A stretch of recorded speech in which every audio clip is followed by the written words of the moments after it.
ക്ഷേമ പെൻഷൻ കുടിശ്ശിക ഒരു ഗഡു കൂടി അനുവദിച്ചു. മെയ് മാസത്തെ പെൻഷനൊപ്പം കുടിശ്ശിക ലഭിക്കുമെന്ന് ധനമന്ത്രി കെ.എൻ. ബാലഗോപാൽ അറിയിച്ചു. അടുത്ത മാസം 2 ഗഡു പെൻഷൻ ലഭിക്കും. ഇതിനായി 1800 കോടി രൂപ നീക്കിവെക്കും. കഴിഞ്ഞ വർഷം മുതൽ അതാത് മാസം പെൻഷൻ നൽകുന്നുണ്ടെന്നും ധനമന്ത്രി അറിയിച്ചു. ഷീജ ചേരുന്നു.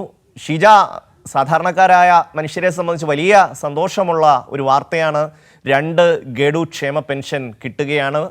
ഏതാണ്ട് 3600 രൂപയാണ് അടുത്ത മാസം ലഭിക്കുക. ഷീജ, ഷമി, തീർച്ചയായും സാധാരണക്കാർക്ക് വലിയൊരു അനുഗ്രഹം തന്നെയാണ്, വലിയൊരു ആശ്വാസം തന്നെയാണ് എന്ന് തന്നെ പറയേണ്ടിയിരിക്കുന്നു. സാമൂഹ്യ ക്ഷേമ പെൻഷനുകളുടെ ഒരു ഗഡു കൂടി, അതായത് കുടിശ്ശികയുടെ ഒരു ഗഡു കൂടിയാണ് ഇപ്പോൾ അനുവദിച്ചിരിക്കുന്നത്. ഈ മാസത്തെ പെൻഷൻ നേരത്തെ തന്നെ സംസ്ഥാന സർക്കാർ വിതരണം ചെയ്തിരുന്നു. അതിന് പുറമെയാണ് ഇപ്പോൾ കുടിശ്ശിക ഉള്ളതിൽ നിന്ന് ഒരു ഗഡു കൂടി ഇപ്പോൾ അനുവദിച്ചിരിക്കുന്നത്. ആ തുക ലഭിക്കുക മെയ് മാസത്തെ പെൻഷനോടൊപ്പമായിരിക്കും. അപ്പോൾ മെയ് മാസത്തെ പെൻഷനും അതിനൊപ്പം തന്നെ ഈ കുടിശ്ശികയിലുള്ള ഒരു ഗഡു കൂടി ലഭിക്കുമ്പോൾ ഇതിൽ 3200 രൂപ വീതമായിരിക്കും ഓരോരുത്തർക്കും, ഓരോ പെൻഷൻ ഗുണഭോക്താവിനും ലഭിക്കുക. ഇതിനുവേണ്ടി 1800 കോടി രൂപയാണ് വേണ്ടിവരിക.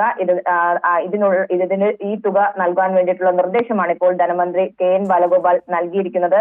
നേരത്തെ തന്നെ നമുക്കറിയാം, കൃത്യമായ രീതിയിൽ സംസ്ഥാനത്ത് കഴിഞ്ഞ സാമ്പത്തിക വർഷം മുതൽ ഒരു മാസവും കുടിശ്ശിക വരാത്ത രീതിയിലാണ് ക്ഷേമ പെൻഷൻ വിതരണം ചെയ്യുന്നത്. 62 ലക്ഷത്തോളം ഗുണഭോക്താക്കളാണ് സംസ്ഥാനത്തുള്ളത്. അത് എത്രത്തോളം ആശ്വാസമാണ് ഓരോ കുടുംബത്തിനും എന്നുള്ളത് ഈ പെൻഷൻ കൈപ്പറ്റുന്നവർ തന്നെ വ്യക്തമാക്കുകയും ചെയ്തിട്ടുള്ള കാര്യമാണ്. ഏപ്രിലിലെ പെൻഷൻ വിഷുവിന് മുന്നോടിയായി വിതരണം ചെയ്തതിന് തൊട്ടു പിന്നാലെയാണ് ഇപ്പോൾ ഏതായാലും കുടിശ്ശിക ഉള്ളതിൽ നിന്നുള്ള ഒരു ഗഡു കൂടി അനുവദിച്ചിരിക്കുന്നത്. അപ്പോൾ മെയ് മാസം ഒരുമിച്ചായിരിക്കും ഈ തുക വിതരണം ചെയ്യുക.